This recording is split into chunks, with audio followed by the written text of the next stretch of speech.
வணக்கம்.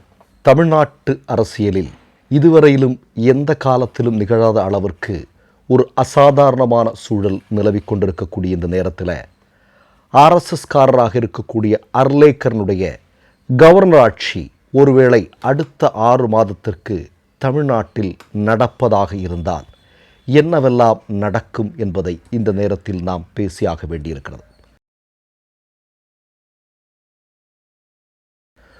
முதலாக ஒரு செய்தியை சொல்கிறேன்.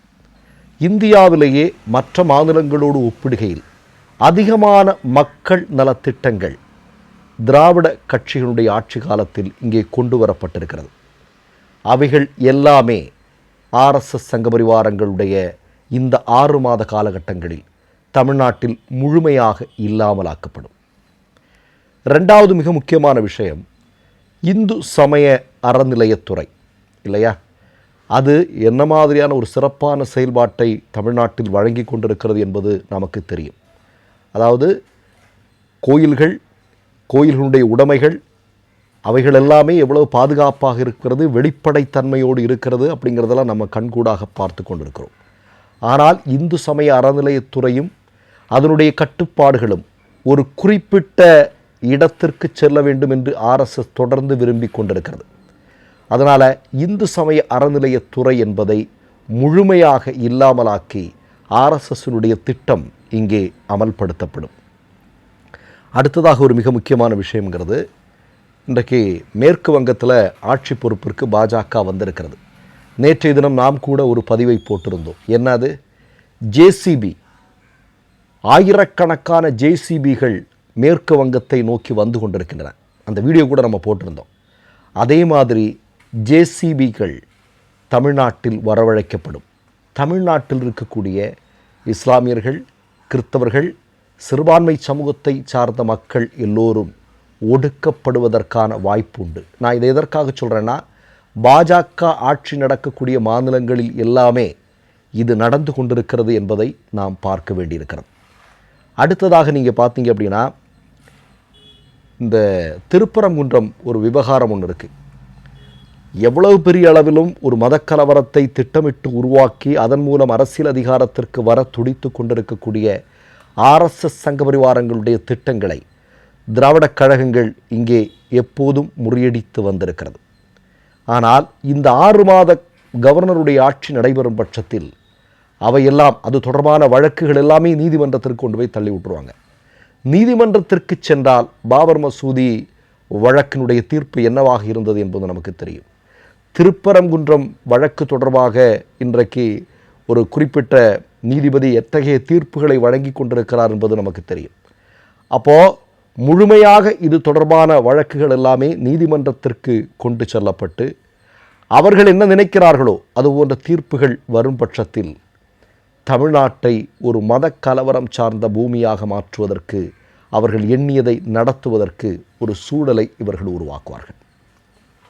அடுத்ததாக ரொம்ப முக்கியமான விஷயம் என்பது பிஎம் ஸ்ரீ திட்டம். இப்போவே நீங்கள் நெருக்கடி கொடுக்க ஆரம்பிச்சிட்டாங்க. பிஎம் ஸ்ரீ திட்டத்தில், அது பிஎம் ஸ்ரீ திட்டம் என்பது அரசு பள்ளிகளுடைய தரத்தை உயர்த்துவது உங்களுக்கெல்லாம் தெரியும். அதில் 60% ஒன்றிய அரசினுடைய பங்கு, 40% நம்முடைய மாநில அரசினுடைய பங்கு. அப்படி இருக்கும்போது பிஎம் ஸ்ரீ திட்டத்தின் வழியாக தமிழ்நாட்டு பிள்ளைகளுக்கு, நம்முடைய மாணவர்களுக்கு நிதி ஒதுக்க வேண்டும் என்றால் மும்மொழி கொள்கையை ஏற்றுக்கொள்ள வேண்டும் என்று ஆர்எஸ்எஸ் சங்கபரிவார கும்பல் தொடர்ந்து அழுத்தம் கொடுத்து கொண்டிருக்கிறார்கள். இப்போது சமீபத்தில் என்ன, 2 தினங்களுக்கு முன்பு அதை உடனடியாக நீ ஏற்றுக்கணும் அப்படிங்கிற மாதிரியான இடத்துக்கு வர்றாங்க. அதன் மூலமாக என்ன அப்படின்னா, மும்மொழி கொள்கை என்கிற ஆர்எஸ்எஸ்னுடைய கனவு திட்டம் அது தமிழ்நாட்டில் இந்த 6 மாதத்தில் செயல்படுத்தப்படும். அப்படி என்றால் நம்முடைய உயிருக்கு ஒப்பாக நாம் கருதக்கூடிய நம்முடைய தாய்மொழியான தமிழ் மொழி என்னவாகும்? இது அடுத்ததாக ஒரு மிக முக்கியமான விஷயம் என்று நான் சொல்ல விரும்புவது என்ன அப்படின்னா, இப்போது தமிழ்நாட்டினுடைய வருமானம், ஒரு மிக முக்கியமான வருமானம் அப்படின்னா உங்களுக்கு எல்லாருக்கும் நல்லா தெரியும். அது என்ன? இப்போ தமிழ்நாடு மாதிரியான ஒரு வளர்ச்சி அடைந்த மாநிலத்தில் பதிவு பத்திரங்கள் மூலமாக தமிழ்நாட்டுக்கு கிடைக்கக்கூடிய வருமானம்ங்கிறது மிகப்பெரியது. இப்போ வீடு வாங்கிறது, நிலம் வாங்கிறது, இப்போ 50 லட்சத்திற்கு நம்ம ஒரு இடத்தை வாங்குகிறோம் அப்படின்னா 2 லட்ச ரூபா அரசாங்கத்திற்கு கட்டியாக வேண்டும். இப்போ இந்த வருமானத்தை ஒன்றிய அரசு கபளீகரம் செய்வதற்கு பல்வேறு மாநிலங்களில் ஒப்புதல் வாங்கிட்டாங்க. தமிழ்நாடு தான் அதை கடுமையாக எதிர்த்து கொண்டிருக்கிறது. ஆனால் இந்த 6 மாத காலத்தில் மாநில அரசு, குறிப்பாக தமிழ்நாட்டு அரசிற்கு மிகப்பெரிய அளவில் வருமானத்தை ஈட்டி கொடுக்கக்கூடிய இந்த சம்பவத்தை, இந்த விஷயத்தை முழுமையாக இல்லாமலாக்கி அதனுடைய ஒட்டுமொத்த வருமானத்தையும் ஒன்றிய அரசே கையகப்படுத்தக்கூடிய அளவிற்கான பல்வேறு திட்டங்களை இவர்கள் நிறைவேற்றுவார்கள். அடுத்ததாக என்ன அப்படின்னா, இங்கே இருக்கக்கூடிய பாஜக எதிர்ப்பு கட்சிகள் அவைகள் முழுமையாக உடைக்கப்படும். அதுலேயும் அதிமுகவை பற்றி நம்ம சொல்லவே வேண்டாம். அந்த கட்சியினுடைய சின்னம் முடக்கப்படும். எடப்பாடி மாதிரியான ஆட்களெல்லாம் அந்த கட்சியினுடைய பொதுச் செயலாளர் என்கிற பொறுப்பிலிருந்து தூக்கி எறியப்படுவார்கள். அந்த இடத்திற்கு RSS நபர் கொண்டு வந்து உட்கார வைக்கப்படுவார். இதெல்லாம் கவர்னர் ஆட்சி ஒருவேளை தமிழ்நாட்டில் நடந்தால் நடப்பதற்கான வாய்ப்புள்ள சம்பவங்கள். இன்னும் சொல்லிட்டே போகலாம், ஏராளமான. மொத்தமாக நீங்கள் என்ன பார்ப்பீங்க அப்படின்னா, RSSக்கு தோதுவான ஒரு இடமாக இந்த 6 மாத காலத்தில் இவர்கள் எல்லாவற்றையும் மாற்றுவார்கள். IAS IPS என்று சொல்லக்கூடிய அதிகாரிகள் எல்லாமே RSS ஆட்களாக மாற்றப்படுவார்கள். அப்போ 6 மாதத்திற்கு பிறகு தேர்தல் வரும் பட்சத்தில், ஏற்கனவே நமக்கு தெரியும், இந்தியாவில் மோடி அவர்கள் ஆட்சி பொறுப்பிற்கு வந்த பிறகு தேர்தல்கள் எல்லாமே மக்களுக்கு மிகப்பெரிய சந்தேகத்தை உருவாக்கி இருக்கிறது.